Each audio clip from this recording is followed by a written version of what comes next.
खालसा साध संगत जी आओ सब तो पहला गुरफतेह की सांझ पाइए गज के आखो वाहिगुरू जी का खालसा वाहिगुरू जी की फतेह। साध संगत जी मैं सब तो पहला अपने आप बहुत खुशकिस्मत समझदा कि अज मैनू इस भाग मिलिया कि कली इंग्लैंड की नहीं मैं कहूँगा दुनिया भर की एक सिंह सभा गुरुद्वारा एक अजिही संस्था है जिते साउथ हाल दे सिखां की ਵੱਧ ਗਿਣਤੀ ਹੋਣ ਕਰਕੇ ਸਿੰਘ ਸਭਾ ਗੁਰਦੁਆਰਾ ਇੱਕ ਬਹੁਤ ਵੱਡੀ ਸੰਸਥਾ ਹੈ। ਤੇ ਮੈਂ ਕਦੇ ਵੀ ਆਪਣੀ ਜ਼ਿੰਦਗੀ ਦੇ ਵਿੱਚ ਇਹ ਕਦੇ ਨਹੀਂ ਸੀ ਸੋਚਿਆ ਕਿ ਇਸ ਸਟੇਜ ਤੋਂ ਮੈਨੂੰ ਇਸ ਭਾਗ ਜਾਂ ਇਹ ਮੌਕਾ ਮਿਲੂਗਾ। ਸੋ ਮੈਂ ਇਸ ਲਈ ਸਭ ਤੋਂ ਪਹਿਲਾਂ ਮੈਂ ਗੁਰੂ ਗ੍ਰੰਥ ਸਾਹਿਬ ਮਹਾਰਾਜ ਦਾ ਧੰਨਵਾਦੀ ਹਾਂ ਜਿਨ੍ਹਾਂ ਨੇ ਇਸ ਸਟੇਜ 'ਤੇ ਮੈਨੂੰ ਬੋਲਣ ਯੋਗ ਬਣਾਇਆ ਅਤੇ ਇੱਥੇ ਖਾਸ ਕਰਕੇ ਪ੍ਰਬੰਧਕਾਂ ਦਾ ਜਿਨ੍ਹਾਂ 'ਚ ਮੇਰੇ ਵੀਰ ਨਵਰਾਜ ਸਿੰਘ ਜੀ ਹੋਣਾ ਦਾ ਅਤੇ ਵੀਰ ਹਰਮੀਤ ਸਿੰਘ ਹੋਣਾ ਦੇ ਨਾਲ ਜੋ ਕੁਝ ਸਮੇਂ ਤੋਂ ਮੇਰਾ ਤਾਲਮੇਲ ਸੀਗਾ ਅਤੇ ਜਿਨ੍ਹਾਂ ਦੀ ਬਦੌਲਤ ਅੱਜ ਮੈਂ ਇੱਥੇ ਇਸ ਸਟੇਜ ਤੋਂ ਬੋਲਣ ਦਾ ਮੌਕਾ ਮਿਲਿਆ। ਮੈਂ ਇਹਨਾਂ ਦਾ ਆਪਣੇ ਵੀਰਾਂ ਦਾ ਅਤੇ ਸਮੂਹ ਪ੍ਰਬੰਧਕਾਂ ਦਾ ਅਤੇ ਖਾਸ ਕਰਕੇ ਸਾਊਥ ਹਾਲ ਦੀਆਂ ਰੱਬ ਸੰਗਤਾਂ ਦਾ ਮੈਂ ਧੰਨਵਾਦੀ ਹਾਂ। ਸਾਧ ਸੰਗਤ ਜੀਓ ਤੁਸੀਂ ਹੋ ਸਕਦਾ ਸ਼ਾਇਦ ਸਿੱਖ ਚੈਨਲ ਜੋ ਅੱਜ ਇੱਥੇ ਪਹੁੰਚੇ ਆ ਟਿਊਜ਼ਡੇ ਵਾਲੇ ਦਿਨ ਸਿੱਖ ਚੈਨਲ ਨੇ ਬਹੁਤ ਵੱਡਾ ਉਦਮ ਤੇ ਉਪਰਾਲਾ ਕਰਕੇ ਹਿੰਮਤ ਕਰਕੇ ਮੈਂ ਕਹੂੰਗਾ ਇਸ ਵਿਸ਼ੇ ਨੂੰ ਛੇੜਿਆ ਜੋ ਕਿ ਸੀਗਾ ਨਸ਼ੇ ਦਾ। ਸਾਧ ਸੰਗਤ ਜੀ ਕਈ ਵਿਸ਼ੇ ਆ ਸਾਡੇ ਸਮਾਜ ਦੇ ਵਿੱਚ ਅਸੀਂ ਉਹਨਾਂ ਨੂੰ ਟੱਚ ਕਰਨਾ ਚਾਹੁੰਦੇ ਨਹੀਂ ਆ ਕਿ ਸਾਡੀ ਬੇਇੱਜ਼ਤੀ ਹੋਊਗੀ ਸ਼ਰਮ ਮਹਿਸੂਸ ਕਰਦੇ ਆ। ਸਾਧ ਸੰਗਤ ਜੀ ਮੈਂ ਤੁਹਾਨੂੰ ਨਹੀਂ ਕਹਿੰਦਾ ਮੇਰੇ ਘਰ ਦੇ ਵੀ ਖੁਦ ਇੱਦਾਂ ਦੇ ਸੀਗੇ ਮੇਰੀ ਮਾਂ ਮੇਰੀਆਂ ਭੈਣਾਂ ਭਰਾ ਅਤੇ ਮੇਰੀ ਘਰ ਵਾਲੀ। ਸਾਧ ਸੰਗਤ ਜੀ ਹਾਲਾਂਕਿ ਸਾਰਿਆਂ ਨੂੰ ਪਤਾ ਹੁੰਦਾ ਆ ਮੇਰਾ ਸਾਰੇ ਡਰਬੀ ਦੇ ਵਿੱਚ ਰੌਲਾ ਪੈ ਗਿਆ ਸੀਗਾ ਕਿ ਜੱਸ ਦੀ ਸ਼ਰਾਬ ਵਧੀ ਹੋਇਆ ਡਰਿੰਕ ਡਰਾਈਵ ਦੇ ਵਿੱਚ ਮੈਂ 3 ਵਾਰੀ ਫਸਿਆ ਅਤੇ ਹਾਂ ਕਿਸੇ ਹੱਦ ਤੱਕ ਇੱਕ ਸ਼ਰਮ ਦੀ ਗੱਲ ਆ ਕਿ ਪ੍ਰਬੰਧ ਵਿੱਚ ਹੋਣ ਬਾਵਜੂਦ ਵੀ ਮੈਂ ਨਸ਼ੇ ਪੀਂਦਾ ਰਿਹਾ ਅਤੇ ਡਰਿੰਕ ਡਰਾਈਵ ਦੇ ਵਿੱਚ ਜਦੋਂ ਤੀਜੀ ਵਾਰੀ ਫੜਿਆ 2008 ਦੇ ਵਿੱਚ ਮੈਂ ਉਸ ਵੇਲੇ ਗੁਰੂ ਅਰਜਨ ਦੇਵ ਗੁਰਦੁਆਰਾ ਪ੍ਰਬੰਧਕ ਕਮੇਟੀ ਦਾ ਵੀ ਮੈਂ ਇੱਕ ਮੈਂਬਰ ਸੀਗਾ।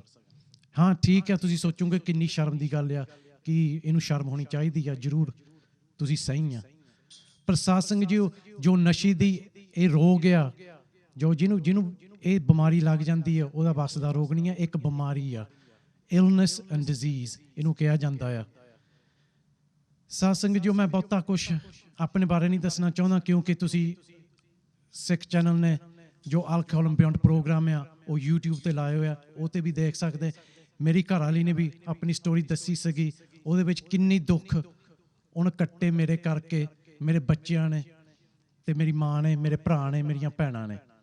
ਸਾਧ ਸੰਗਤ ਮੇਰੀ ਦਾਦੀ ਜਿਉਂਦੀ ਆ ਮੇਰਾ ਪਿਓ ਵੀ ਨਸ਼ਾ ਕਾਫੀ ਕਰਦਾ ਸੀਗਾ ਉਹ 53 ਸਾਲ ਦੀ ਉਮਰ ਦੇ ਵਿੱਚ ਪੂਰਾ ਹੋ ਗਿਆ ਸੀਗਾ ਤਾਂ ਤੁਸੀਂ ਆਪ ਸਮਝ ਲਓ ਮੇਰੀ ਦਾਦੀ ਲਈ ਕਿੰਨਾ ਔਖਾ ਸੀਗਾ ਕਿ ਉਹਦੇ ਪੋਤੇ ਨੂੰ ਦੇਖਦੀ ਨੂੰ ਕਿ ਉਹ ਵੀ ਇਹੀ ਕੰਮ ਫੜ ਲਿਆ ਅਤੇ ਹੋ ਸਕਦਾ ਇਹ ਵੀ ਮਰ ਜਾਣਾ। ਪਰ ਸਾਧ ਸੰਗਤ ਜੀ ਬੇਸ਼ੱਕ ਮੈਂ ਗੁਰਦੁਆਰੇ ਦੇ ਪ੍ਰਬੰਧ ਵਿੱਚ ਵੀ ਸੀਗਾ ਮੈਨੂੰ ਬਹੁਤ ਸਾਰੇ ਸਿੰਘਾਂ ਨੇ ਮੈਨੂੰ ਪੁੱਛਿਆ ਵੀ ਕਿ ਜੱਸ ਸਾਨੂੰ ਦੱਸ ਤਾਂ ਸਹੀ ਤੈਨੂੰ ਗੱਲ ਕੀ ਆ ਬਿਮਾਰੀ ਕੀ ਆ ਤੂੰ ਕਾਹਤੇ ਇੰਨਾ ਪੀਂਦਾ ਆ ਜੇ ਤੇਰੀ ਘਰ ਵਾਲੀ ਨਾਲ ਕੋਈ ਗੱਲ ਆ ਤਾਂ ਅਸੀਂ ਬਹਿ ਕੇ ਤੁਹਾਡੀ ਨਜਿੱਠਣ ਨੂੰ ਤਿਆਰ ਹਾਂ ਤੈਨੂੰ ਪੈਸੇ ਦੀ ਲੋੜ ਆ ਤੂੰ ਦੱਸ ਅਸੀਂ ਤੈਨੂੰ ਪੈਸੇ ਦੇਵਾਂਗੇ। ਸਾਧ ਸੰਗਤ ਜੀ ਬਹੁਤ ਸਾਰਿਆਂ ਨੇ ਮਦਦ ਕਰਨ ਦੀ ਕੋਸ਼ਿਸ਼ ਕੀਤੀ ਪਰ ਸਾਧ ਸੰਗਤ ਜੀ ਕਿਸੇ ਨੂੰ ਸਮਝ ਨਹੀਂ ਸੀ ਪੈਂਦੀ ਨਾ ਤਾਂ ਮੈਨੂੰ ਸਮਝ ਆਉਂਦੀ ਸੀ ਕਿ ਮੈਂ ਕਿਉਂ ਪੀਂਦਾ। 2008 ਦੇ ਵਿੱਚ ਜਦੋਂ ਮੈਨੂੰ ਤੀਜੀ ਵਾਰੀ ਡਰਿੰਕ ਡਰਾਈਵ ਦੇ ਵਿੱਚ ਫੜ ਹੋਇਆ ਮੈਂ ਉਹਦੇ ਵਿੱਚ ਮੈਨੂੰ ਐਸੀ ਸ਼ਰਮ ਮਹਿਸੂਸ ਹੋਈ ਮੈਂ ਜਿਸ ਗੁਰੂ ਨੇ ਮੈਨੂੰ ਸਭ ਕੁਝ ਦਿੱਤਾ ਸਾਧ ਸੰਗਤ ਮੈਂ ਇਸ ਦਰਬਾਰ ਦੇ ਵਿੱਚੋਂ 9 ਮਹੀਨੇ ਮੈਂ ਪਰਾ ਰਿਹਾ। ਗੁਰੂ ਗ੍ਰੰਥ ਸਾਹਿਬ ਨੂੰ ਮੱਥਾ ਟੇਕਣ ਦੇ ਵੀ ਮੇਰੇ ਹਿੰਮਤ ਨਹੀਂ ਸੀ ਪੈਂਦੀ ਕਿ ਲੋਕੀ ਮੈਨੂੰ ਕੀ ਕਹਿਣਗੇ ਆ ਮੱਥਾ ਟੇਕਦੀ ਹੈ ਸੰਗਤ ਆ ਕੇ ਮੈਨੂੰ ਇੰਨੀ ਸ਼ਰਮ ਆਉਂਦੀ ਸੀਗੀ ਕਿ ਤੂੰ ਜਿੱਦਾਂ ਸੰਗਤ ਪਿੱਛੇ ਬੈਠੀ ਆ ਇਹ ਕੀ ਸੋਚੂਗੀ ਕਿ ਡਰਿੰਕ ਡਰਾਈਵ ਦੇ ਵਿੱਚ ਫਸਿਆ ਅਤੇ ਹੁਣ ਆ ਕੇ ਮੱਥੇ ਟੇਕਣ ਲੱਗਾ ਆ। ਸਾਧ ਸੰਗਤ ਜੀ ਅਫਸੋਸ ਨਾਲ ਕਹਿਣਾ ਪੈਂਦਾ ਆ ਜਿਹੜੀ ਪੰਜਾਬੀ ਮਾਂ ਬੋਲੀ ਹੈ ਨਾ ਬਹੁਤ ਮਿੱਠੀ ਆ ਪਰ ਅਸੀਂ ਗੱਲ ਕਰਨ ਲੱਗੇ ਸੋਚਦੇ ਨਹੀਂ ਬੰਦੇ ਨੂੰ ਆਦਤ ਵਿੱਚ ਚੀਰ ਕੇ ਰੱਖ ਦਿੰਦੇ ਆਪਣੀ ਪੰਜਾਬੀ ਨਾਲ ਕਈ ਵਾਰੀ। ਸੋ ਕਿਉਂ ਨਾ ਅਸੀਂ ਇਹਨਾਂ ਗੱਲਾਂ ਬਾਰੇ ਸੋਚੀਏ ਮੇਰੇ ਵਰਗੇ ਕਿ ਮੈਂ 9 ਮਹੀਨੇ ਗੁਰਦੁਆਰੇ ਦੇ ਪ੍ਰਬੰਧ ਵਿੱਚ ਸੀਗਾ ਮੈਂ ਫਿਰ ਵੀ ਮੈਂ ਆਪਣੇ ਆਪ 'ਚ ਮਜਬੂਰ ਸਮਝਿਆ ਕਿਉਂਕਿ ਸਾਲ ਪਹਿਲਾਂ ਸੀ ਮੇਰੀ ਕੁੜੀ ਨੇ 13 ਸਾਲਾਂ ਦੀ ਹੋਣਾ ਸੀਗਾ ਅਤੇ ਅਸੀਂ ਸਲਾਹ ਦੇ ਨਾਲ ਅਖੰਡ ਪਾਠ ਸਾਹਿਬ ਪਹਿਲਾਂ 1 ਸਾਲ ਪਹਿਲਾਂ ਬੁੱਕ ਕਰਾਇਆ ਸੀਗਾ। ਘਰ ਵਾਲੀ ਕਹਿੰਦੀ ਵੀ ਤੇਰਾ ਤਾਂ ਕੰਮ ਹੀ ਇਹ ਆ ਕਿਤੇ ਤੂੰ ਬੁੱਕ ਕਰਾ ਲੈਂਦਾ, ਕਿਤੇ ਕੈਂਸਲ ਕਰ ਲੈਂਦਾ। ਮੇਰੇ ਘਰ ਵਾਲਿਆਂ ਨੇ ਵੀ ਕਿਹਾ, ਮੰਮ ਨੇ ਵੀ, ਦਾਦੀ ਨੇ ਵੀ ਕਿਹਾ, ਕਹਿੰਦੀ ਜਸਵਿੰਦਰ ਆਹ ਕੰਮ ਨਾ ਹੁਣ ਕਰੀ, ਜੇ ਅਖੰਡ ਪਾਠ ਹੈਗਾ ਤੂੰ ਹੁਣ ਕਰਾਈ ਜਿੱਦਾਂ ਮਰਜੀ। ਮੈਂ ਬੜਾ ਔਖਾ ਹੋ ਕੇ ਗਿਆ ਗੁਰਦੁਆਰੇ ਕਿ ਕੀ ਕਹਿਣਗੇ।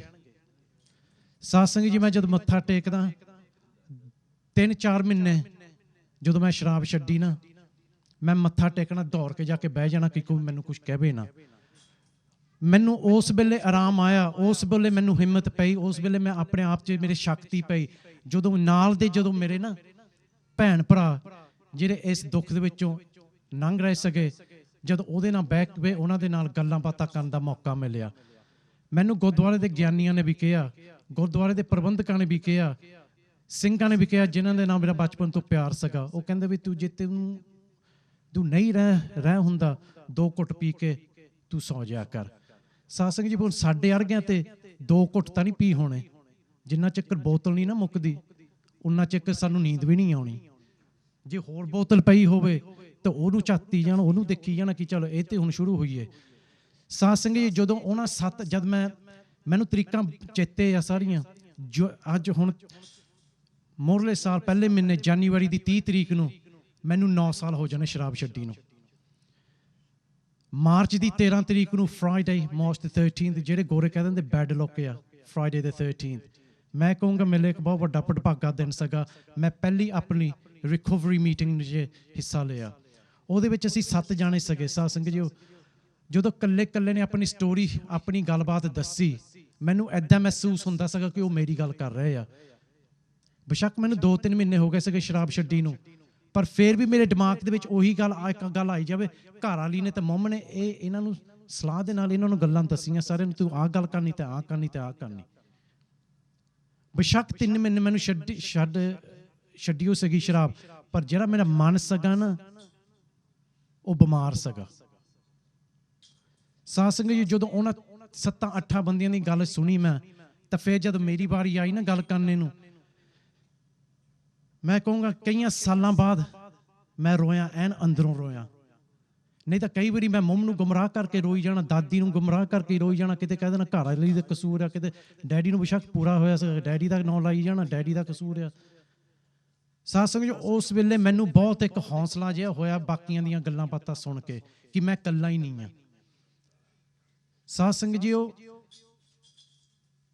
ਮੈਨੂੰ ਕਈ ਪੁੱਛਦੇ, ਤੂੰ, ਕਈਆਂ ਨੂੰ ਹਜੇ ਵੀ ਯਕੀਨ ਨਹੀਂ ਆ ਕਿ ਮੇਰੀ ਸ਼ਰਾਬ ਇੰਨੀ ਵੱਧ ਗਈ ਸੀਗੀ, ਮੇਰਾ ਇੰਨੀ ਹਾਲਤ ਮਾੜੀ ਹੋ ਗਈ ਸੀਗੀ। 2009 ਦੇ ਵਿੱਚ, 2008 ਦੇ ਵਿੱਚ ਮੈਨੂੰ ਗਿਣਤੀ ਭੁੱਲ ਗਈ ਸੀਗੀ। ਮੈਂ ਹੌਸਪੀਟਲ ਕਿੰਨੀ ਵਾਰੀ ਗਿਆ ਤੇ ਕਿੰਨੀ ਵਾਰੀ ਉਹਨਾਂ ਨੇ ਮੈਨੂੰ ਕਲੀਨ ਕਰਕੇ, ਡੀਟੌਕਸ ਜਿਹਨੂੰ ਕਹਿੰਦੇ ਆ, ਡੀਟੌਕਸ ਕਰਕੇ ਮੈਨੂੰ ਘਰ ਭੇਜ ਦੇਣਾ, ਤੇ ਥੋੜ੍ਹੀਆਂ ਵੀਕਾਂ ਬਾਅਦ ਜਾਂ ਮਹੀਨਿਆਂ ਬਾਅਦ ਮੈਨੂੰ ਫਿਰ 2009 ਦੇ ਵਿੱਚ ਪਹਿਲੇ ਮਹੀਨੇ ਡਾਕਟਰ ਨੇ, ਜਿਹੜਾ ਕੰਸਲਟੈਂਟ ਸੀਗਾ, ਆ ਕੇ ਸਵੇਰ ਨੂੰ ਗੇੜਾ ਮਾਰਦੇ, ਉਹਨੇ ਸਿਰ ਮਾਰਿਆ, ਕਹਿੰਦਾ this is your last chance. ਹੁਣ ਮੈਨੂੰ ਕਹਿੰਦਾ ਜੇ ਤੂੰ ਇੱਦਾਂ ਹੀ ਪੀਂਦਾ ਰਿਹਾ, ਕਹਿੰਦਾ ਤਾਂ 6 ਮਹੀਨੇ ਮਸੀਂ ਬਚਣਾ, ਪਰ ਕਹਿੰਦਾ ਅਸੀਂ ਤੈਨੂੰ ਮੁੜ ਕੇ ਹੁਣ ਦਾਖਲ ਵੀ ਨਹੀਂ ਕਰਨਾ ਇਸ ਕੰਮ ਲਈ। ਮੈਨੂੰ ਉਸ ਵੇਲੇ ਘਰ ਵਾਲੀ ਨੇ ਮੈਨੂੰ ਘਰੋਂ ਬਾਹਰ ਕੱਢਿਆ ਸੀਗਾ, ਕਿਤੇ ਚਾਚਿਆਂ ਦੇ, ਕਿਤੇ ਮਾਮਿਆਂ ਦੇ, ਕਿਤੇ ਭੈਣ ਦੇ, ਕਿਤੇ ਪਾਰਕ ਦੀਆਂ ਬੈਂਚਾਂ ਤੇ ਮੈਂ ਸੌ ਕੇ ਦੇਖ ਲਿਆ, ਪੁਲਿਸ ਦੀਆਂ ਸੈੱਲਿਆਂ 'ਚ ਮੈਂ ਰਾਤਾਂ ਕੱਟੀਆਂ। ਸਾਧ ਸੰਗਤ ਜੀ, ਇਹ ਸੰਤਾਪ ਮੇਰਾ ਹੋ ਗਿਆ ਸੀਗਾ। ਸਾਧ ਸੰਗਤ ਜੀ, ਬਚਪਨ ਤੋਂ ਮੇਰੀ ਮਾਂ ਨੇ ਮੈਨੂੰ ਗੁਰਦੁਆਰੇ ਨਾਲ ਜੋੜਿਆ। ਮੈਂ ਮਾਨ ਦੇ ਨਾਲ ਕਹਿ ਸਕਦਾ ਹਾਂ, 1993 ਦੇ ਵਿੱਚ 12 ਦਸੰਬਰ ਨੂੰ ਜਦੋਂ ਗੁਰੂ ਅਰਜਨ ਦੇਵ ਗੁਰਦੁਆਰਾ ਸਾਹਿਬ ਦਾ ਉਦਘਾਟਨ ਹੋਇਆ, ਉਸ ਵੇਲੇ ਪਹਿਲਾਂ ਗਿਆਨੀ ਸਿੰਘ ਦੇ ਨਾਲ ਮੈਂ ਤਬਲਾ ਵਜਾਇਆ ਉਸ ਸਟੇਜ ਤੇ। ਬਚਪਨ ਤੋਂ ਮੈਂ ਗਿਆਨੀਆਂ ਦੇ ਨਾਲ ਤਬਲਾ ਵਜਾਇਆ, ਕਮੇਟੀਆਂ ਦੇ ਵਿੱਚ ਹਿੱਸਾ ਲਿਆ, ਪੰਥਕ ਜਥੇਬੰਦੀਆਂ ਦੇ ਨਾਲ ਵਿਚਰਦਾ ਰਿਹਾ। ਸਰਦਾਰ ਸਿਮਰਜੀਤ ਸਿੰਘ ਜੀ ਮਾਨ ਹੋਣਾ ਨੂੰ, ਜਿਹੜੇ ਤੁਸੀਂ ਸਾਰੇ ਜਾਣਦੇ ਹੋ, ਜਾਣੀ ਪਛਾਣੀ ਸ਼ਖਸੀਅਤ ਆ ਸਾਡੀ ਕੌਮ ਦੇ ਵਿੱਚ, ਉਹਨਾਂ ਦੇ ਨਾਲ ਵੀ ਮੈਂ ਮਿਲਿਆ ਵਰਤਿਆ, ਔਰ ਇੰਗਲੈਂਡ ਵਿੱਚ ਆ ਕੇ ਸਾਡੇ ਘਰ ਰਹੇ ਆ। ਪਰ ਸਾਧ ਸੰਗਤ ਜੀ, ਇੰਨਾ ਕੁਛ ਹੋਣ ਦੇ ਬਾਵਜੂਦ ਵੀ ਮੈਂ ਨਸ਼ੇ ਦੇ ਵਿੱਚ ਫਸ ਗਿਆ, ਇਸ ਜੰਜਾਲ 'ਚ। ਸਾਧ ਸੰਗਤ ਜੀ, ਜਦੋਂ ਸਿੱਖ ਚੈਨਲ ਨੇ ਮੈਨੂੰ ਮੌਕਾ ਦਿੱਤਾ ਅਲਕੋਹਲ ਐਂਡ ਬਿਯੋਂਡ ਪ੍ਰੈਜੈਂਟ ਕਰਨੇ ਨੂੰ, ਸਾਧ ਸੰਗਤ ਜੀ, ਮੇਰੇ ਵਰਗੇ ਬੜੇ ਟੱਪ ਕੇ ਅਸੀਂ ਬੜਾ ਚਾਅ ਦੇ ਨਾਲ ਕਹਿ ਦਿੰਦੇ ਹਾਂ ਅਸੀਂ ਕਰ ਲਵਾਂਗੇ। ਮੈਨੂੰ ਵੀ ਬਹੁਤ ਮਾਣ ਜਿਹਾ, ਚਾਅ ਜਿਹਾ ਹੋ ਗਿਆ ਕਿ ਮੈਂ ਪ੍ਰੈਜੈਂਟਰ ਬਣਨ ਲੱਗਾ ਹੁਣ, ਰਾਈਟ। ਪਰ ਮੈਨੂੰ ਇਹ ਨਹੀਂ ਸੀਗਾ ਪਤਾ ਕਿ ਟੈਲੀਫੋਨ ਕਿੰਨੇ ਬਾਅਦ 'ਚ ਆਣੇ ਆ। ਸੱਚ ਜਾਣਿਓ ਸਾਧ ਸੰਗਤ ਜੀ, ਹਜੇ ਵੀ ਟੈਲੀਫੋਨ ਕਈ ਆਉਂਦੇ ਆ, ਖਾਸ ਕਰਕੇ ਸਾਡੀਆਂ ਭੈਣਾਂ ਦੇ, ਮਾਵਾਂ ਦੇ। ਟੈਲੀਫੋਨ ਪਰੇ ਕਰਕੇ ਰੱਖਣਾ ਪੈਂਦਾ। ਮੇਰਾ ਆਪ ਮਨ ਭਰ ਜਾਂਦਾ, ਰੋਣ ਨੂੰ ਜੀ ਕਰਦਾ ਜਦੋਂ ਉਹਨਾਂ ਦੀ ਕਹਾਣੀਆਂ ਸੁਣੀ ਦੀਆਂ। ਸਾਰੇ ਇਹੀ ਪੁੱਛਦੇ ਆ, ਪੁੱਤ ਇਹਦਾ ਹੱਲ ਦੱਸ, ਜਸ ਇਹਦਾ ਸੋਲੂਸ਼ਨ ਕੀ ਆ। ਸਾਧ ਸੰਗਤ ਜੀਓ, ਸਾਡੇ ਲਈ, ਸਿੱਖਾਂ ਲਈ ਜਿਸ ਅਸੀਂ ਸੋਲੂਸ਼ਨ ਲੱਭਣਾ, ਹੱਲ ਲੱਭਣਾ, ਤੇ ਗੁਰੂ ਗ੍ਰੰਥ ਸਾਹਿਬ ਮਹਾਰਾਜ ਆ।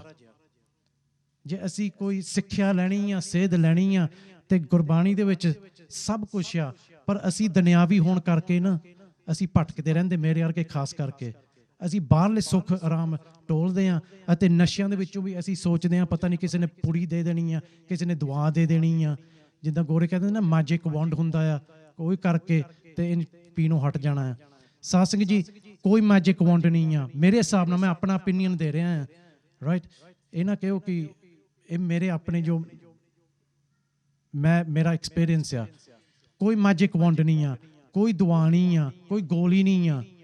ਜੇ ਸਾਧ ਸੰਗਤ ਜੀ, ਉਹ ਮੈਂ ਅੱਜ ਤੋਂ 15-20 ਸਾਲ ਗੁਰੂ ਮਹਾਰਾਜ ਨੂੰ ਸਮਰਪਿਤ ਹੋ ਜਾਂਦਾ, ਜਿੱਦਾਂ ਹੁਣ ਉੱਥੇ ਮੱਥਾ ਟੇਕਦੇ ਅਸੀਂ ਨਾ, ਜਿੱਦਾਂ ਗੋਰੇ ਕਹਿੰਦੇ ਮੈਕੈਨਿਕਲੀ, ਜਿੱਦਾਂ ਰੋਬੋਟ ਮੱਥਾ ਟੇਕਦੇ ਆ, ਮੱਥਾ ਟੇਕ ਕੇ ਬਹਿ ਜਾਈਦਾ ਆ, ਤੇ ਲੰਗਰ ਛਕ ਲਈਦਾ ਆ, ਤੇ ਘਰਾਂ ਨੂੰ ਚਲ ਜਾਈਦਾ ਆ। ਹੁਣ ਸਾਧ ਸੰਗਤ ਜੀ, ਮੇਰੇ 'ਚ ਹਿੰਮਤ ਹੈਗੀ, ਜੇ ਮਹਾਰਾਜ ਦੇ ਮੋਹਰੇ ਅੱਗੇ ਮੈਂ 5 ਸਕਿੰਟ ਜਾਂ 5 ਮਿੰਟ ਕਰਕੇ ਜੋ ਮੇਰੇ ਮਨ ਦੇ ਵਿੱਚ ਹੈਗਾ ਆ, ਜੇ ਮੈਂ ਗੱਲ ਕਰਨੀ ਆ, ਜੋ ਅਰਦਾਸ ਕਰਨੀ ਆ, ਮੈਂ ਕਰ ਸਕਦਾ। ਮੈਨੂੰ ਪਰਵਾਹ ਨਹੀਂ ਆ ਪਿੱਛੇ ਜੋ ਕਹਿੰਦਾ ਕਹੀ ਜਾਵੇ। ਹਜੇ ਵੀ ਸਾਧ ਸੰਗਤ ਜੀ, ਤੁਹਾਨੂੰ ਆਪਣੇ ਪ੍ਰਬੰਧਕਾਂ ਦਾ ਪਤਾ ਹੀ ਆ, ਮੈਨੂੰ ਦੱਸਣ ਦੀ ਲੋੜ ਨਹੀਂ ਤੁਹਾਨੂੰ। ਹਜੇ ਵੀ ਮੈਨੂੰ ਉਹ ਤੋਂ ਬਾਅਦ, ਸ਼ਰਾਬ ਛੱਡੀ ਤੋਂ ਬਾਅਦ ਪ੍ਰਬੰਧ ਵਿੱਚ ਆਉਣ ਦਾ ਮੌਕਾ ਮਿਲਿਆ। ਕਈਆਂ ਨੇ ਬਹੁਤ ਕੁਛ ਮਾੜਾ ਚੰਗਾ ਬੋਲਿਆ, ਪਰ ਮੈਨੂੰ ਪਰਵਾਹ ਨਹੀਂ ਆ ਹੁਣ ਕੋਈ।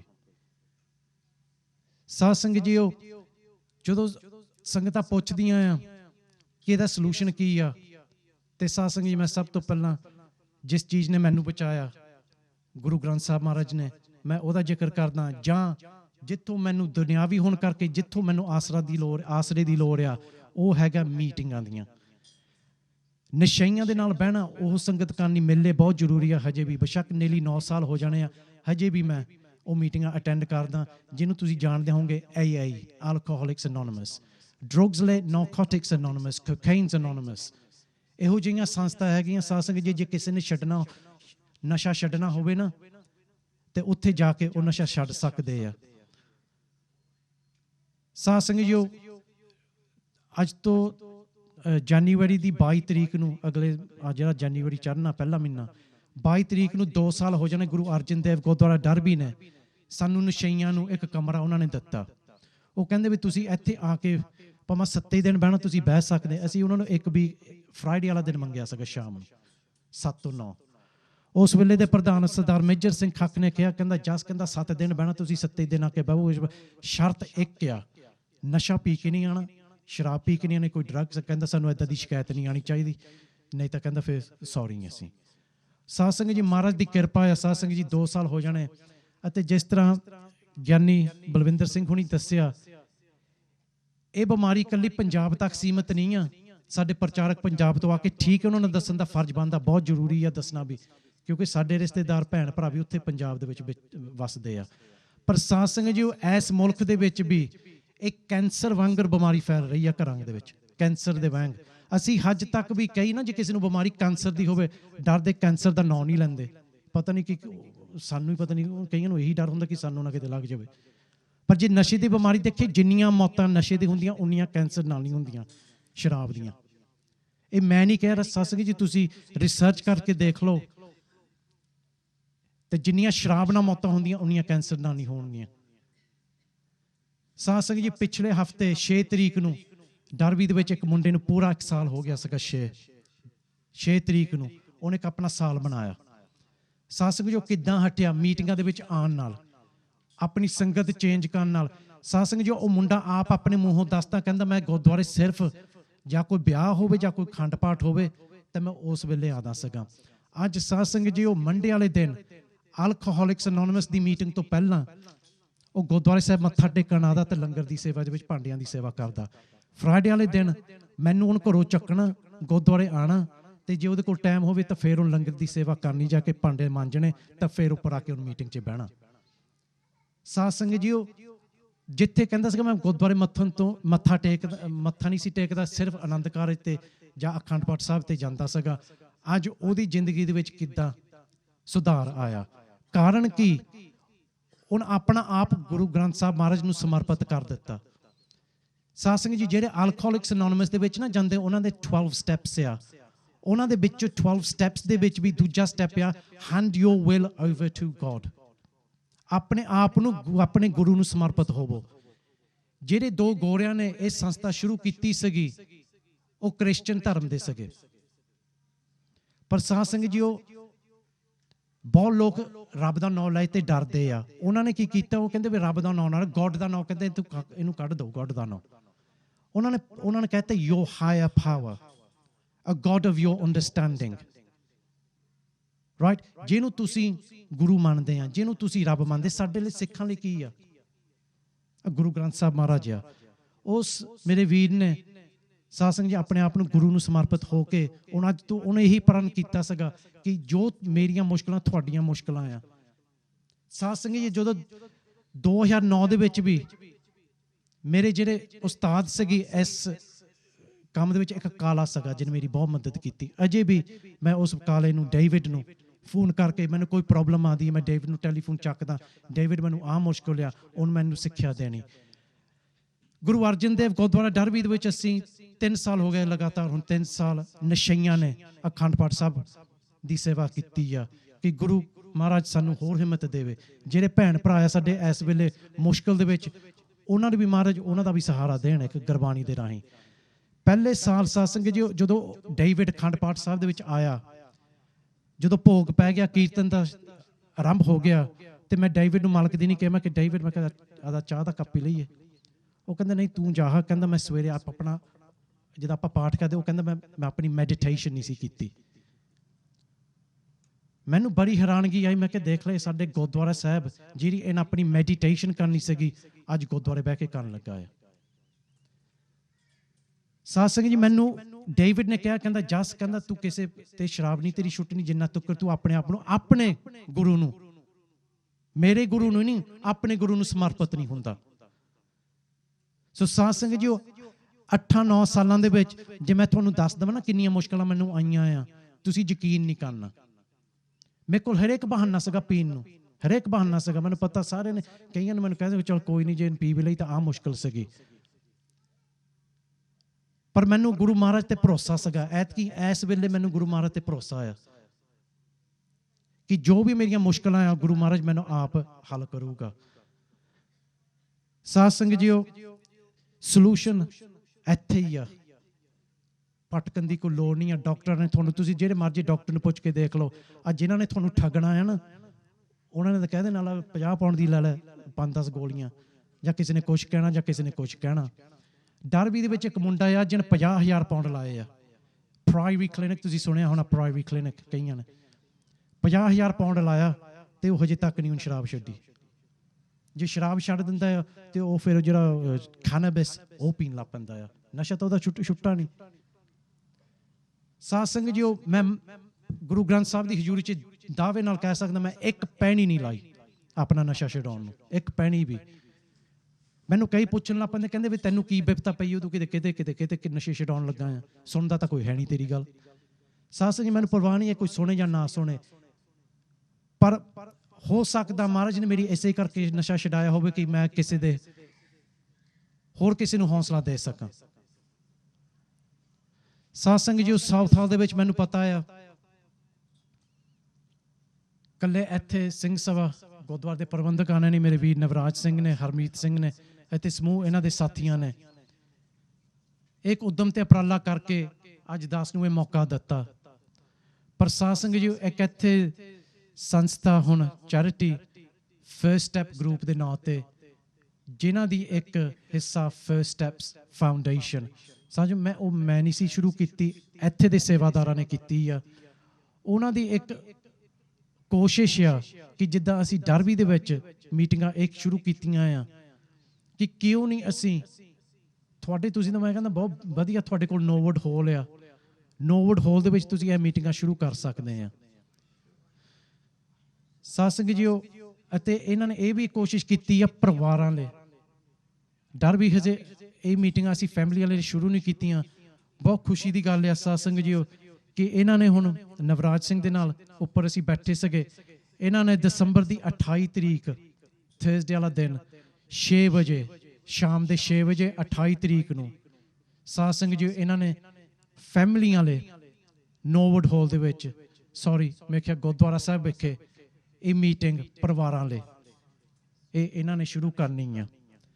ਸਾਧ ਸੰਗਤ ਜੀਓ ਇਸ ਦੇ ਨਾਲ ਹੀ ਇਹ ਆਉਣ ਵਾਲੇ ਸਮੇਂ ਦੇ ਵਿੱਚ ਨਸ਼ਈਆਂ ਲਈ ਵੀ ਇਹ ਮੀਟਿੰਗ ਸ਼ੁਰੂ ਕਰਨਗੇ ਔਰ ਮੈਂ ਵੀ ਕੋਸ਼ਿਸ਼ ਕਰੂੰਗਾ ਜਿਵੇਂ ਤੇ ਆ ਹੋ ਸਕੂਗਾ। ਮੈਂ ਜਦ ਵੀ ਮੈਨੂੰ ਕਹਿਣਗੇ ਮੈਂ ਜੇ ਹੋਰ ਕੋਈ ਨਾ ਕਮਿਟਮੈਂਟ ਹੋਈ ਜਾਂ ਕੰਮ ਕਰਤੇ ਤਾਂ ਮੈਂ ਜ਼ਰੂਰ ਪਹੁੰਚੂੰਗਾ। ਸਾਧ ਸੰਗਤ ਜੀ ਅੱਜ ਲੋੜ ਆ ਸਾਨੂੰ ਸਾਰਿਆਂ ਸਾਨੂੰ ਇਕੱਠੇ ਹੋ ਕੇ ਇਹ ਇਕੱਲੀ ਮੇਰੀ ਪ੍ਰੋਬਲਮ ਨਹੀਂ ਆ ਜਾਂ ਸਿੰਘ ਸਭਾ ਦੀ ਪ੍ਰੋਬਲਮ ਨਹੀਂ ਆ ਜਾਂ ਹੋਰ ਕਿਸੇ ਨਸ਼ਈ ਦੀ ਪ੍ਰੋਬਲਮ ਨਹੀਂ ਆ। ਗੋਰੇ ਕਹਿੰਦੇ ਕਲੈਕਟਿਵਲੀ ਜੇ ਅਸੀਂ ਇਕੱਠੇ ਹੋ ਕੇ ਹੰਭਲਾ ਮਾਰੀਏ ਨਾ ਤਾਂ ਕਿਸੇ ਦੀ ਧੀ ਭੈਣ ਬਚ ਸਕਦੀ ਆ। ਇਹ ਵੀ ਆਪਣੇ ਮਨ ਚੋਂ ਭੁਲੇਖਾ ਕੱਢ ਲਓ ਕਿ ਸਾਡੇ ਮਰਦਾਂ ਤੱਕ ਹੀ ਸੀਮਤ ਆ। ਸਾਸੀ ਮੈਂ ਕਿਹਾ ਤੁਹਾਨੂੰ ਮੇਰੇ ਨਾਲੋਂ ਜ਼ਿਆਦਾ ਪਤਾ ਸਾਊਥ ਹਾਲ ਦੇ ਵੀ ਟੈਲੀਫੋਨ ਆਏ ਆ। ਇੱਥੇ ਭੈਣਾਂ ਸਾਡੀਆਂ ਪੂਰੀਆਂ ਵੀ ਹੋ ਗਈਆਂ ਨਸ਼ੇ ਕਰਕੇ। ਜੇ ਅਸੀਂ ਇਹੀ ਸੋਚੀ ਜਾਈਏ ਨਾ ਕਿ ਮਰਦਾਂ ਤੱਕ ਸੀਮਤ ਆ ਅਸੀਂ ਆਪਣੇ ਆਪ ਨੂੰ ਅਸੀਂ ਫੂਲ ਕਰਦੇ ਆ। ਜਿੰਨੇ ਹੁਣ ਟੈਲੀਫੋਨ ਭਰਾਵਾਂ ਦੇ ਆਦੇ ਆ ਮਰਦਾਂ ਦੇ ਉਨੇ ਅੱਜ ਕੱਲ੍ਹ ਕੁੜੀਆਂ ਦੇ ਆਦੇ ਫੋਨ। ਸੋ ਸਾਧ ਸੰਗਤ ਜੀਓ ਸਿੰਘ ਸਭਾ ਗੁਰਦੁਆਰੇ ਦਾ ਤੁਸੀਂ ਸਾਥ ਦੇਵੋ। First step group first step foundation ਜਿਨ੍ਹਾਂ ਨੇ ਇਹ ਕੋਸ਼ਿਸ਼ ਕੀਤੀ ਆ ਤੇ ਇਹਨਾਂ ਦੀ ਕਾਫੀ ਦੂਰਅੰਦੇਸ਼ੀ ਆ ਕਿ ਆਉਣ ਵਾਲੇ ਸਮੇਂ ਦੇ ਵਿੱਚ ਅਸੀਂ ਇੱਕ ਸੰਸਥਾ ਬਣਾਈਏ ਰੀਹੈਬਿਲਿਟੇਸ਼ਨ ਸੈਂਟਰ ਜਿੱਥੇ ਸਿੱਖਾਂ ਲਈ ਉਹ ਜਗ੍ਹਾ ਬਣ ਸਕੇ ਕਿ ਜਿੱਥੇ ਜਿੱਦਾਂ ਨਹੀਂ ਰੀਹੈਬ ਸੈਂਟਰ ਪ੍ਰਾਇਰੀ ਨੂੰ ਜਾਂਦਾ ਕੋਈ ਕਿਤੇ ਜਾਂਦਾ ਕੋਈ ਕਿਤੇ ਜਾਂਦਾ ਹਜ਼ਾਰਾਂ ਪਾਉਂਡ ਲੱਗਦਾ। ਜਿਹੜਾ 28 ਦਿਨ ਦਾ ਪ੍ਰੋਗਰਾਮ ਹੈ ਨਾ ਸਾਧ ਸੰਗਤ ਜੀ ਜਿਹੜੇ ਤੁਸੀਂ ਕਲੀਨਿਕ 'ਚ ਜਾਂਦੇ ਰੀਹੈਬ ਲਈ ਉਹਦਾ ਘੱਟੋ ਘੱਟ 4000 ਤੋਂ 8000 ਦੇ ਦਰਮਿਆਨ ਪੈਸਾ ਲੱਗ ਜਾਂਦਾ ਆ ਪਾਉਂਡ। ਜੇ ਸਾਡੇ ਸਿੱਖਾਂ ਦੀ ਇਹੋ ਜਿਹੀ ਕੋਈ ਜਗ੍ਹਾ ਹੋਵੇ ਤੇ ਕਿੰਨੇ ਫਾਇਦੇਮੰਦ ਹੋਈਏ ਆਪਾਂ। ਗੁਰਬਾਣੀ ਦੇ ਨਾਲ ਅਸੀਂ ਜੋੜ ਸਕਦੇ ਉਹਨਾਂ ਨੂੰ। ਹੋਰ ਧਰਮਾਂ ਦੇ ਵੀ ਆ ਕੇ ਇੱਥੇ ਉਸ ਜਗ੍ਹਾ ਦੇ ਵਿੱਚ ਆ ਕੇ ਆਪਣਾ ਨਸ਼ਾ ਛੱਡ ਸਕਦੇ ਆ। ਸੋ ਸਾਧ ਸੰਗਤ ਜੀਓ ਇਹ ਬਹੁਤ ਵੱਡਾ ਉਦਮ ਤੇ ਉਪਰਾਲਾ ਆ ਤੇ ਦਾਸ ਨੂੰ ਵੀ ਕਦੇ ਫਿਰ ਲੋੜ ਪਈ ਇੱਥੇ ਆਉਣ ਦੀ ਤਾਂ ਮੈਨੂੰ ਆਸ ਆ ਕਿ ਸਿੰਘ ਸਭਾ ਦੇ ਪ੍ਰਬੰਧਕ ਇਹ ਮੌਕਾ ਦੇਣਗੇ। ਪਰ ਮੈਨੂੰ ਇੰਨਾ ਹੌਸਲਾ ਆ ਕਿ ਇਸ ਸੰਗਤ ਵਿੱਚ ਬਹੁਤ ਸਾਰੇ ਲੋਕ ਹੈਗੇ ਆ ਬਹੁਤ ਸਾਰੀਆਂ ਸੰਗਤਾਂ ਹੈਗੀਆਂ ਜੋ ਇਸ ਵਿਸ਼ੇ ਨੂੰ ਇਹ ਆਪ ਤੁਸੀਂ ਇਸ ਕਦਮ ਨੂੰ ਚੱਕ ਸਕਦੇ ਆ। ਤੁਹਾਡੇ 'ਚ ਬਹੁਤ ਨੌਲੇਜ ਆ। ਮੈਨੂੰ ਕੁਛ ਬਹੁਤਾ ਕਹਿਣ ਦੀ ਲੋੜ ਨਹੀਂ ਹੈ ਸਾਊਥ ਹਾਲ ਦੀ ਸੰਗਤਾਂ ਬਾਰੇ। ਬਹੁਤ ਤੁਸੀਂ ਪੜ੍ਹੇ ਲਿਖੇ ਵਿਦਵਾਨ ਸੱਜਣ ਇੱਥੇ ਆ ਅਤੇ ਮੈਨੂੰ ਇੰਨਾ ਵੀ ਪਤਾ ਆ ਇੱਥੇ ਕਈ ਪਰਿਵਾਰ ਇਹੋ ਜਿਹੇ ਬੈਠੇ ਆ ਜਿਨ੍ਹਾਂ ਨੂੰ ਆਪ ਖੁਦ ਮੁਸ਼ਕਿਲ ਆਈ ਹੋਈ ਆ ਉਹ ਵੀ ਇਸ ਸੇਵਾ ਦੇ ਵਿੱਚ ਹਿੱਸਾ ਲੈਣ ਨੂੰ ਤਿਆਰ ਆ। ਸਾਧ ਸੰਗਤ ਜੀ ਮੈਂ ਕੁਛ 5-7 ਮਿੰਟ ਇੰਗਲਿਸ਼ ਦੇ ਵਿੱਚ ਬੋਲਣਾ ਚਾਹੂੰਗਾ ਕਿ ਦਾਸ ਨੂੰ ਬੇਨਤੀ ਕੀਤੀ ਸੀਗੀ ਇੰਗਲਿਸ਼ ਦੇ ਵਿੱਚ ਵੀ। Saad Sangat ji, I just want to say a few words in English for those of you who couldn't understand my Punjabi. Saad Sangat ji, I'm not here today because I like the sound of my own voice or because I didn't have anything better to do on a Sunday. Saad Sangat ji, I'm here today because there is an epidemic in our community. And it's just not in our community.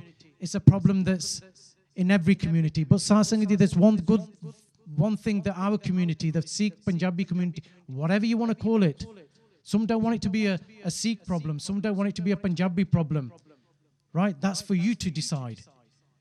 But Saad Sangat, if there's one thing we are good at, that is sweeping it under the carpet. That is pretending it doesn't exist in our homes. That's pretending that it's not my son that's got the drink problem or the drug problem.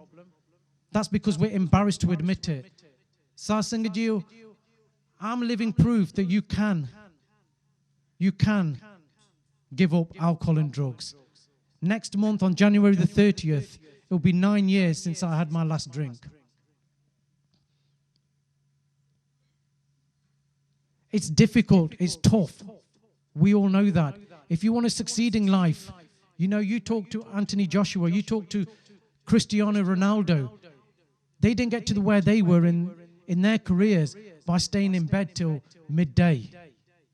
Saad Sangat ji, you have to be committed and dedicated. And that's what I had to do. That's what I was told to do. I had to become teachable again. I had to listen to my peers. And Saad Sangat ji, above all, when I came here to Matha Tek, I had to do it from the heart. I had to pay my respects to the Guru Granth Sahib Maharaj and listen to what the Guru Maharaj said. I know a lot of you'll be thinking, sat there, well, you can't be listening that well because you haven't taken Amrit yet. Well, that's work in progress, Satsanga ji. Yeah, I've given up drinking, and that's not something I'm saying I'm not going to do. We're quick to pick on the negatives on the people, and I've had a lot of those in the last 8 or 9 years. But Satsanga ji, what the Gurudwara, the Singh Sabha Prabandhaks here have done, and what the First Step Foundation are doing is really applaudable, and you need to support it, because I'm pretty sure all of you sat here today will know someone who is struggling with alcohol or drugs, whether it be in your family, whether it's a friend, or someone you know through someone. And Satsanga ji, with alcohol and drug addiction comes grooming, comes depression, comes domestic violence. All these things are linked. And if we can try and tackle alcohol addiction and drug addiction, then we can get to the root of the other problems. Satsanga ji, the Sevadars here from the First Step and the Gurdwara on Thursday the 28th of December are going to hold a family support group for the families. And then they're working towards a recovery meeting, very similar to the AA or NA type meetings for the addicts. Satsanga, the family group has been started first because a lot of the families don't even know where to go. It's to provide a support mechanism for them. So Satsanga ji, please support the initiative by the Gurdwara Prabandhak Committee, by the First Step Group and the First Step Foundation, and support the Sevadars. I'm willing to support you whenever.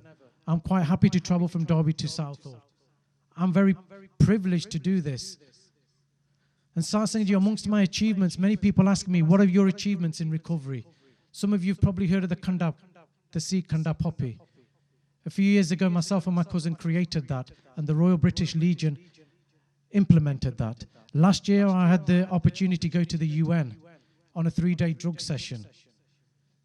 I've been involved with many charitable organizations. I've been given the opportunity by the Sikh Channel to present Alcohol and Beyond. And the Sikh Channel, it was a great big step for the Sikh Channel to even talk about this, and it's come a long way. But Satsanga, if I look back at the achievements, for me, the biggest achievement is to being a son to my mum again, to actually being able to listen to my mum's problems for a change, being a husband to my wife, and being there for my kids today. For me, those are the gifts of recovery. This is a gift for me today. To be here today is a gift. 9 years ago, I didn't think I was going to make it another 6 months. I can't believe today there was a moment in my life where I couldn't get by 9 hours. I couldn't wait for my wife to come home so I could nick her credit card so I could, while she's gone in to have a shower, I could sneak off and get my bottle. Satsanga ji, if I can do it, you can do it. And what this Prabandhak Committee is doing today is acknowledging the problems in our community. So please, please support the initiatives that Gurdwara is doing, and please support First Step Foundation, because what they're trying to do is give someone their son back, give someone's daughter back, give someone's father back. Satsanga ji, मैं बहुत समय ले गया, मैं माफी चाਹੁੰਦਾ ਹਾਂ ਅਤੇ ਪ੍ਰਬੰਧਕਾਂ ਦਾ ਮੈਂ ਫੇਰ ਇੱਕ ਵਾਰੀ ਬਹੁਤ ਧੰਨਵਾਦ ਕਰਦਾ ਅਤੇ ਖਾਸ ਕਰਕੇ ਸੰਗਤਾਂ ਦਾ ਜਿਨ੍ਹਾਂ ਨੇ ਸੁਣਿਆ ਤੁਸੀਂ ਅਤੇ ਮੈਂ ਸਿੱਖ ਚੈਨਲ ਦਾ ਅਤੇ ਧੰਨਵਾਦੀ ਹਾਂ ਜਿਨ੍ਹਾਂ ਨੇ ਮੈਨੂੰ ਇਹ ਮੌਕਾ ਦਿੱਤਾ ਨਹੀਂ ਤਾਂ ਸਾਡੇ ਵਰਗਿਆਂ ਨੂੰ ਤਾਂ ਸਾਨੂੰ ਜੇ ਨਾ ਜਾਂ ਮੈਂ ਸ਼ਰਾਬ ਪੀਂਦਾ ਜੇ ਗੁਆਂਢੀ ਦਾ ਕਹਿ ਦੇਵੇ ਕੁੱਤਾ ਤੂੰ ਲੈ ਜਾ ਗੇੜਾ ਕੱਢਣ ਉਹ ਕੁੱਤਾ ਵੀ ਨਹੀਂ ਸੀ ਦਿੰਦੇ ਸਾਨੂੰ ਕਿ ਪਤਾ ਨਹੀਂ ਕੁੱਤੇ ਨੂੰ ਵੀ ਪਤਾ ਨਹੀਂ ਮਰਵਾ ਆਣਾ ਤੇ ਸਿੱਖ ਚੈਨਲ ਇੱਕ ਬਹੁਤ ਵੱਡਾ ਸਾਡੇ ਤੇ ਮੇਤੇ ਇਹ ਵਿਸ਼ਵਾਸ ਰੱਖਿਆ ਸੋ ਮੈਂ ਸਿੱਖ ਚੈਨਲ ਦਾ ਵੀ ਬਹੁਤ ਧੰਨਵਾਦੀ ਹਾਂ ਜਿਹੜੇ ਹਮੇਸ਼ਾ ਹੀ ਦਾਸ ਨੂੰ ਵੀ ਅਤੇ ਜੋ ਅਸੀਂ ਉਦਮ ਤੇ ਉਪਰਾਲੇ ਕੀਤੇ ਆ ਹਮੇਸ਼ਾ ਸਾਨੂੰ ਇਹ ਸਾਥ ਦਿੰਦੇ ਆ ਅਤੇ ਫਿਰ ਇੱਕ ਵਾਰੀ ਮੈਂ ਇੱਥੇ ਦੀਆਂ ਸੰਗਤਾਂ ਦਾ ਧੰਨਵਾਦੀ ਹਾਂ ਬੋਲਦੇ ਤੇ ਮੈਂ ਕੋਈ ਬੁਲਾਰਾ ਨਹੀਂ ਆ ਇੱਕ ਅਣਜਾਣ ਜਿਹਾ ਤੁਹਾਡਾ ਛੋਟਾ ਭਰਾ ਬੱਚਾ ਆ ਪਲੀਜ਼ ਜੇ ਕੋਈ ਗਲਤ ਕਹਿ ਗਿਆ ਹੋਵਾਂ ਮਾਫ ਕਰਨਾ ਗਲਤ ਕਹਿ ਨਹੀਂ ਗਿਆ ਹੋਵਾਂ ਗਲਤ ਜ਼ਰੂਰ ਬੋਲ ਹੋ ਜਾਂਦਾ ਆ ਤੇ ਅਣਜਾਣ ਬੱਚਾ ਸਮਝ ਕੇ ਮਾਫ ਕਰ ਦੇਣਾ ਆਓ ਅੰਤ ਵਿੱਚ ਇੱਕ ਵਾਰੀ ਫਿਰ ਫਤਿਹ ਦਾ ਜਵਾਬ ਫਤਿਹ ਵਿੱਚ ਦਿਓ ਗੱਜ ਕੇ ਆਖੋ ਵਾਹਿਗੁਰੂ ਜੀ ਕਾ ਖਾਲਸਾ ਵਾਹਿਗੁਰੂ ਜੀ ਕੀ ਫਤਿਹ।